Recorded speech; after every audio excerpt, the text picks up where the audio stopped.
So again, welcome to the Whiskey Circus, everybody. Today we've got Max, who owns, I believe, White Peak Distillery. Is owner the correct term, or?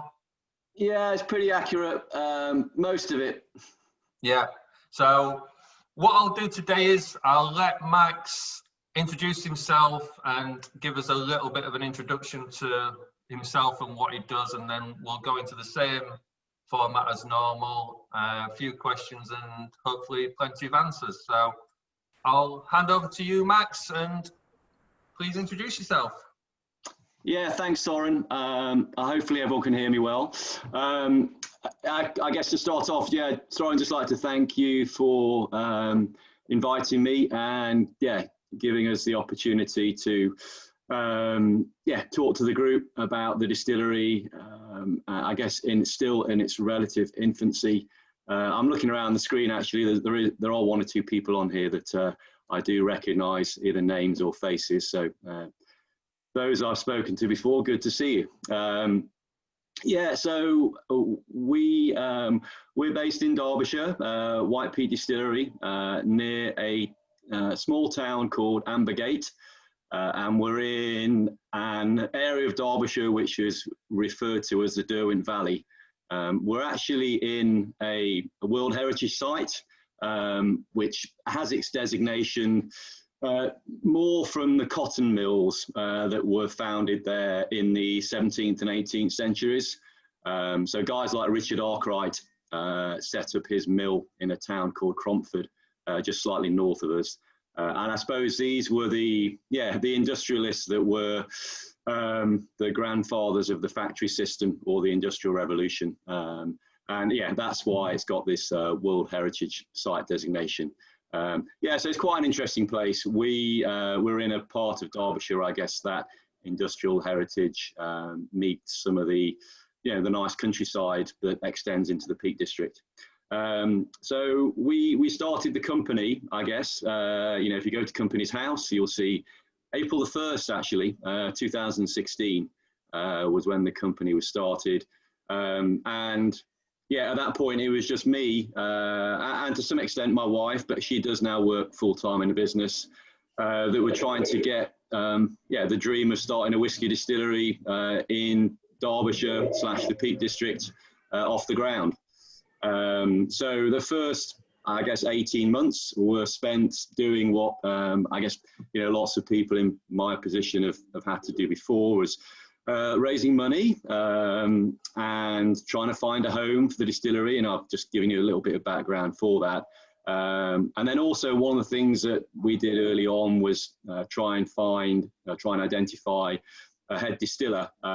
So in terms of my background, I like whiskey. I very much doubt that I have the kind of the encyclopedic knowledge that many of you will have on today's call. But I've loved whiskey. I've kind of loved the romance of making something that people are going to enjoy, hopefully a few years down the road, and potentially long after you've departed. So I've always just loved that side of things. Because I'm not from a drinks or spirits background, I didn't know how to make whiskey. I've been on a lot of distillery tours, but I needed to find someone that could help me with the whiskey making side of things. So that was another thing that we did in those sort of early 18 months.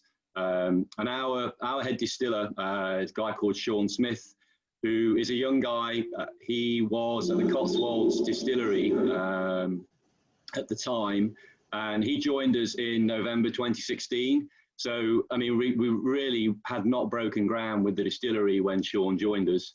But I wanted someone alongside me to help with the distillery design and all the distillery engineering.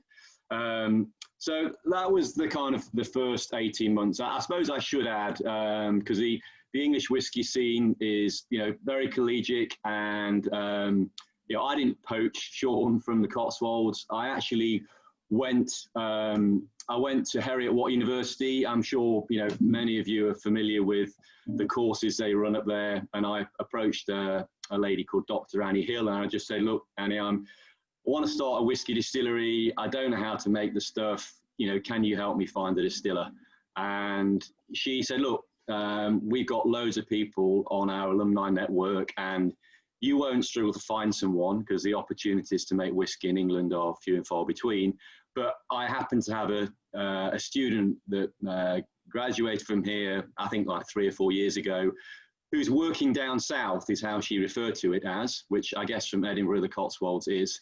And she said, look, I know he's from the Peak District area originally. I know he'd be really interested in any opportunity that takes him back home. And so Annie contacted Sean and just told him anonymously what I was thinking. And then Sean contacted me. So, you know, I can hand on heart say that I didn't poach one of Dan's staff. It's just the way these things worked out. So that was really sort of the first 18 months. And we've obviously built the distillery now. Sean and I were heavily involved in the design and engineering of the whole of our distillery, very much focused on the style of whiskey we wanted to make and some of the whiskey making parts of the process that we wanted to try and sort of emphasize. So we designed the stills, we added a few features to our washbacks, and we work generally really closely with an engineering firm called Musk Engineering, who are based in South Derbyshire. I'd never heard of them, to be totally honest, but I went to the Lakes Distillery just to get some advice from a guy that was working there. He's since moved on, but he said, look, Max, there's a great engineering firm just down the road from you in Derbyshire. They basically built our mash house, and you know, I'd highly recommend them. So yeah, so Musk did the mash house at the Lakes, and we worked with them, and they designed and installed pretty much the whole of our distillery. So it wasn't quite a sort of you know, a full contract where they just delivered this whole package, but it was, you know, significantly like that. And the great thing about working with Musk from my point of view is they also do stainless steel fabrication. So our mash tun, all of our washbacks, our hot liquor tanks, our SRWV, they're all made in Derbyshire, which for me was just a really nice touch. For us, you know, our Derbyshire provenance is really a big part of our DNA. And so being able to get a lot of our kit fabricated in county was brilliant. The stills were made by Macmillan, just outside of Edinburgh. I spoke to them and I spoke to Forsyth. And at the time, Forsyth, you know, their lead times were really, really long. Macmillan had a bit more capacity. They said 18 months and they delivered them in 15 months. So they under-promised and over-delivered, which was great. So yeah, so by April 2018, we'd installed the distillery. We'd done a couple of test mashes. I have to say that the process of actually starting up the distillery was really, really smooth. Sean and I were on site every single day during the whole of the build.